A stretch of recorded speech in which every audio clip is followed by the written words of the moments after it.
So now that we know we've got this letter I, we can redefine a lot of the things that we have been discussing. So for example, 1 here, I'm taking radical of negative 18, and just like before, if I simplify something like that, what do? It's either write out all the factors of 18. What are the factors of 18 that are prime? 3, 3, 2, and a negative 1, right? Okay, so are there any pairs? Yeah, I have a pair of 3s. So this is going to become 3. Radical negative 2. And then what can I do with the radical negative 2 part? How can I define that?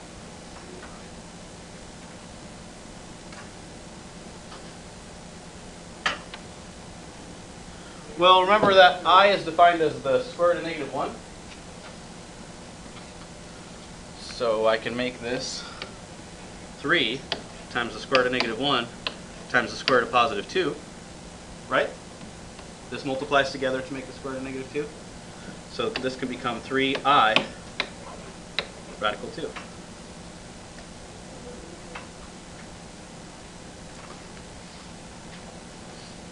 Agree with that? That makes sense to what we know about radicals? When I have the square root of negative 2, that should be the same as the square root of negative 1 times the square root of 2. Because when I multiply radical negative 1 times radical 2, I get radical negative 2. But radical negative 1 is defined as I, so it could become 3i root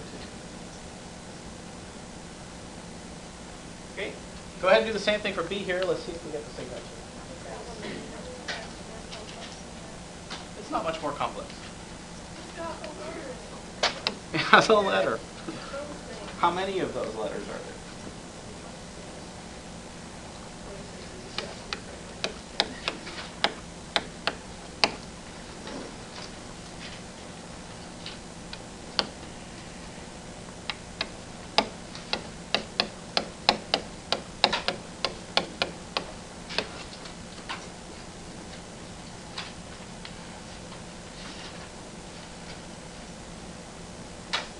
Okay, circle your pairs. I have a pair of 5s. How many pairs of x's? 2 of those. So I end up with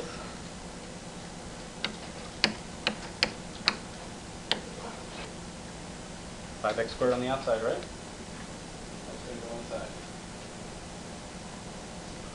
1, 5, 1x, and then there's another negative 1.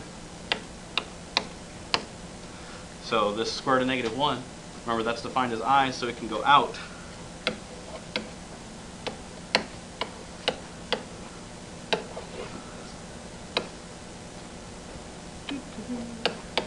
This is ix squared, but you can write this as 5x squared I. Radical 5x. Multiplication is commutative, so that means that the order doesn't matter. In the book they have it as 5ix squared. Radical 5x, this form, but either form is okay. They mean the same thing, right?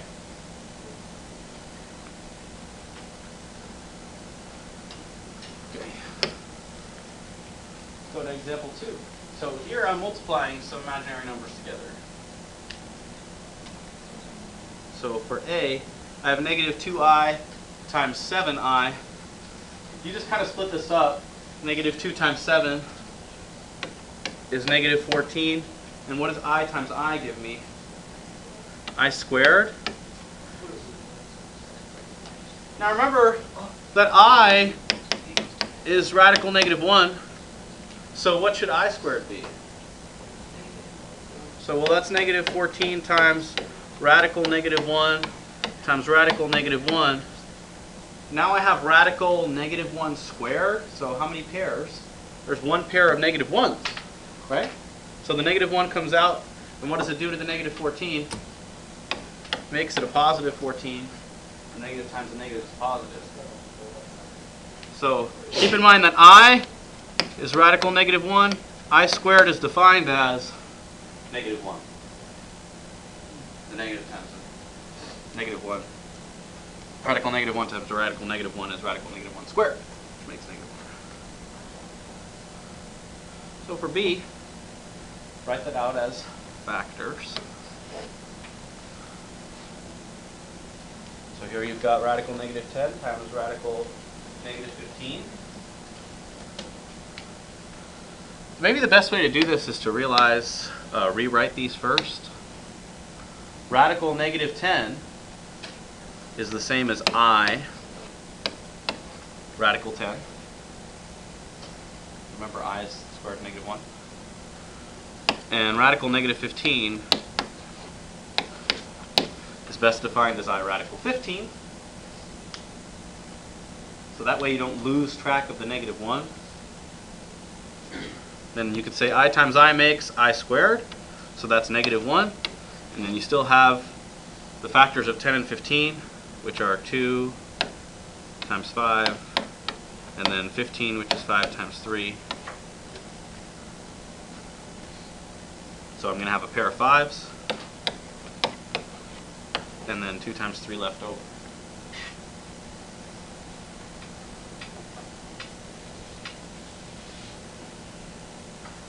Questions about either one of those problems? Take your time to think through it, make sure it makes sense. We're just using our properties of radicals. Did you have a question?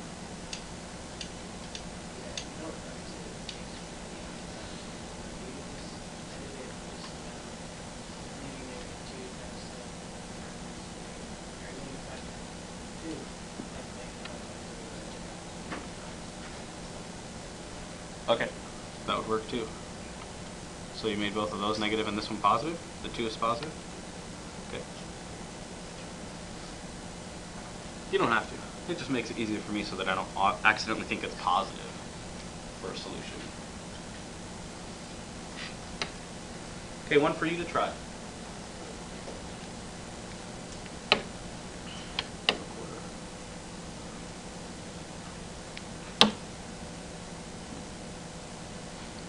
I never know if it's recording or not. Example 3.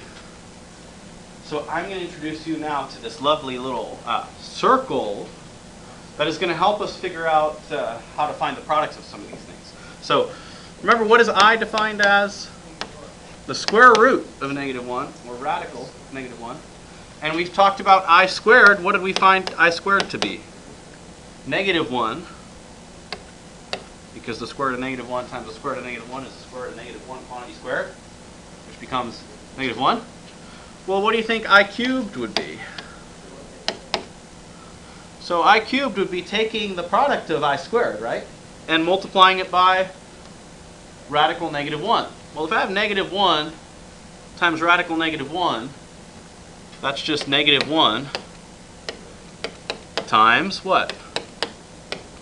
I. So that becomes negative I. Well, what if I try to find I to the 4th power? What would that be? Well, that would be I squared times I squared. Well, what's negative 1 times negative 1? Positive 1. Now, if you try to find I to the 5th power, you're going to realize that you're going to end up where? Back at I. If you try to find I to the 6th power, where are you going to end up? At I squared. Are you seeing a pattern? It's kind of like a clock. This is what we call this modular arithmetic, which is a subset of mathematics. And you know how to do this because you live in this world of time. So, for example, what will it be 24 hours from now? 9:40, just like it is now, because every 24 hours the cycle repeats. After 24 hours, you start back at 0, which is why in military time right now it's 09:40, right? And then 12 hours from now, it will be what? 21:40, which is 9:40 p.m. Because it's 21 minus 9 is 12. Did you just realize that? Cool. That's Europe, by the way, and the rest of the world. That's how we live in our sense of time. After noon, it doesn't start over. It just becomes 1300, 1400, 1500. But still, we get to 2400 when it comes to 0 again. So that's called modular arithmetic because it cycles through. It's like the same thing over and over again. So this is kind of cool because in modular arithmetic, 24 plus 12 doesn't equal 36. See, it equals 12 again. So, like, I don't know, at the beginning of the year I tried to trick you and tell you that 2 plus 2 doesn't always equal 4. That's true. Because if you're in mod 3, that would be you, and you get to 3, you start over. 2 plus 2 is 1. Because you can't go to 4, you got to go to 1. Go back to this. Yay! So we're going to use this kind of model to help you figure this out. So here, I to the first, you can write the answer as the square root of negative 1. I squared is over here at 3 o'clock. The solution there is negative 1. 6 o'clock, I cubed is negative I, and at 9 o'clock, I to the fourth equals 1. What's nice about this is if you use this little circle and the example of a clock, you can figure out what I to any power is, because it's just a matter of going around. You spin around the circle a whole bunch of times. So if I want to find I to the 45th, just remember here's I to the first, right? I to the second, I to the third, I to the fourth, I to the fifth, I to the sixth, 7, 8, 9, 10, 11, 12, 13, 14, 15, 16, 17, 18, 19, 20, 21. Get the idea? How many times am I going to end up going around? A lot. Where do I end? That's the key question. So this 45, how many times does it cycle through? 4, right? So how many times does 4 go into 45? 11 times. So that means 11 times I'm going to cycle around. 1, 2, 3, 4, 5, 6, 7, 8, 9, 10, 11. And then I have what left? One more, so I'm going to end up with a solution of negative 1.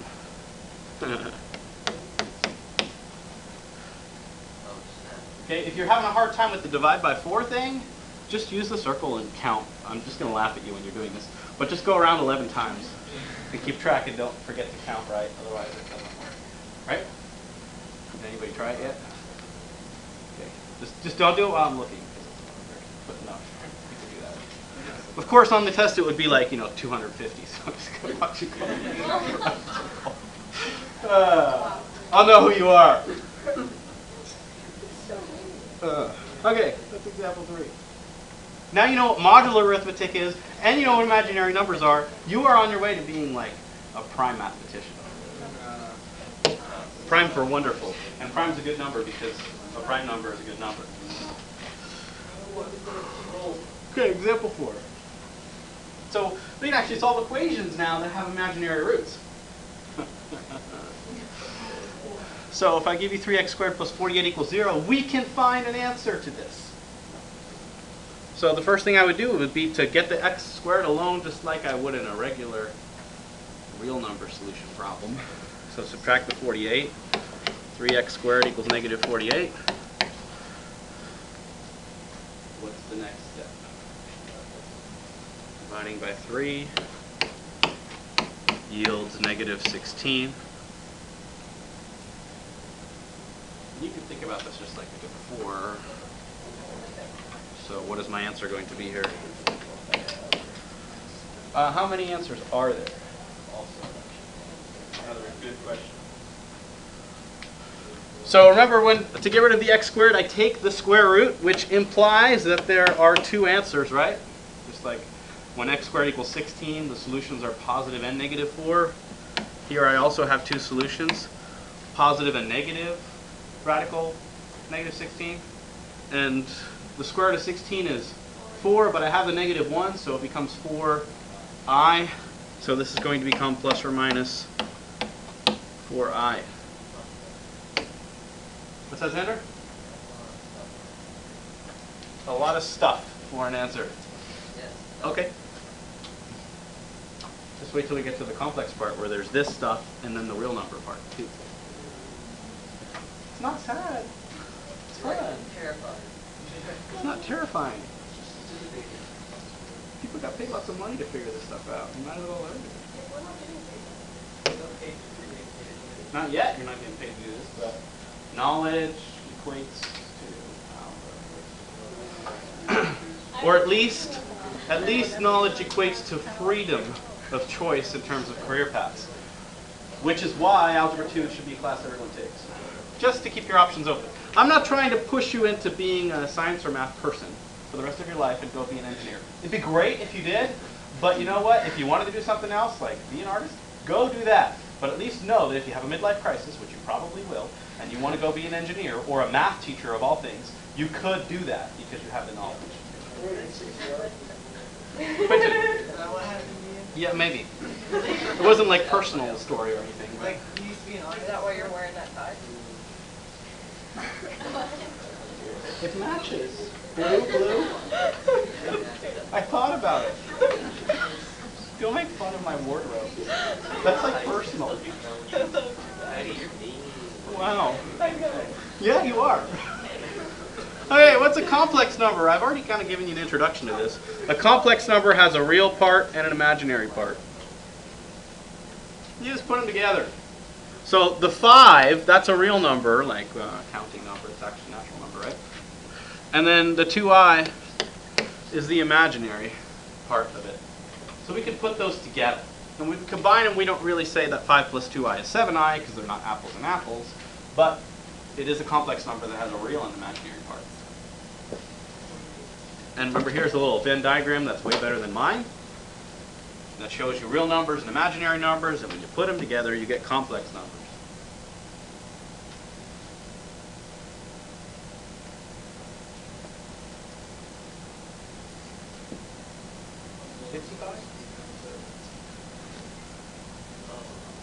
You're lost in the key concept. Here's what you're supposed to absorb. So glad you asked me, David. What am I supposed to be absorbing? You are supposed to absorb that if I take an imaginary number, if I take an imaginary number and I place it together with a real number, it becomes a complex number. So this 7 is a number you've always known, right? It's real. The 4i is the stuff we've just been talking about. That's imaginary. Together, I could put them in one expression and call them complex numbers. Complex number just has a real and an imaginary part. They're apples and oranges. I can't combine them, but I can write them as one expression. So, for example, if you have 2 minus 6i, that's a complex number, and it can be thought of as 2. That's the value of the real part.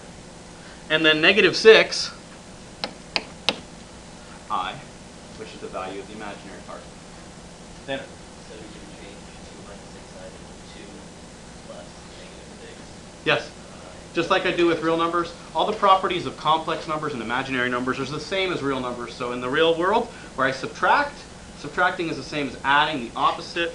So I can write that as plus negative 6. And why is the outside? That's to let you know that if I have like 3i minus 6i, I can write that as 3 plus negative 6i. And what can I do with the 3 and the negative 6? Combine them to make negative 3. And what was my part? I. Just to show you that the coefficient here is negative 6. Wait, because there's 2 i's though, won't that be a negative 1? Because I'm not multiplying here, adding. What's the operation? Adding, so I'm looking for like terms. These two are like terms, I can combine them to negative 3i. Make sense, Xander? Kind of, yeah. It'll stick better when we go through some examples here. Waverly. So why do you want to simplify it to Because if always I, want to do yeah, it helps. I mean, I always think of negative numbers as adding the inverse. Because I like to add and subtracting is hard, especially when it's distributive. So I always like to think of the coefficient of this as negative 6, which is actually what the true coefficient is, right? If I gave you 2 minus 6i, the coefficients would be 2 and negative 6. So in the end, every operation can be thought of as addition. So what I mean by that is subtracting is just adding the opposite. Multiplication is just adding a whole bunch of times the same thing, right? And then division is just doing that, but then in reverse. Which is more complex to think of in elementary school, but still all adding. Everything's adding. Doesn't matter how you look at it. Interesting thought. So here's example 5. And what they're asking us to do here is to find the values of x and y that make the equation true. And it's really not as hard as it looks. It just looks hard. It looks like it's a difficult question, but it's not. Okay, so if you look at the left side of the equation, which is the more challenging part than the right side, we know that the left side and the right side need to equal. So on the left side of the equation, which part represents the real component? The 2x minus 3 represents the real component. What does that have to equal in order for the whole equation to be true? Well, if you look on the right side, what's the real component on the right side? 3. On the left side of the equation, what's the imaginary component? Y minus 4, right? What's the imaginary component on the right side? 2. So what can I do with the yellow parts? The highlighted yellow parts. Well, I can say the 2x minus 3 has to equal what? 3. And what does y minus 4 have to equal? 2. So I can solve those two equations there and find the values for x and y that would make the equation true. So doing that yields x equals 3 and y equals 6. Those are the two values for x and y that would make the equation true. It looked hard. It's not. Just split it up into its parts and set them equal to each other. That's probably about all we have time for today.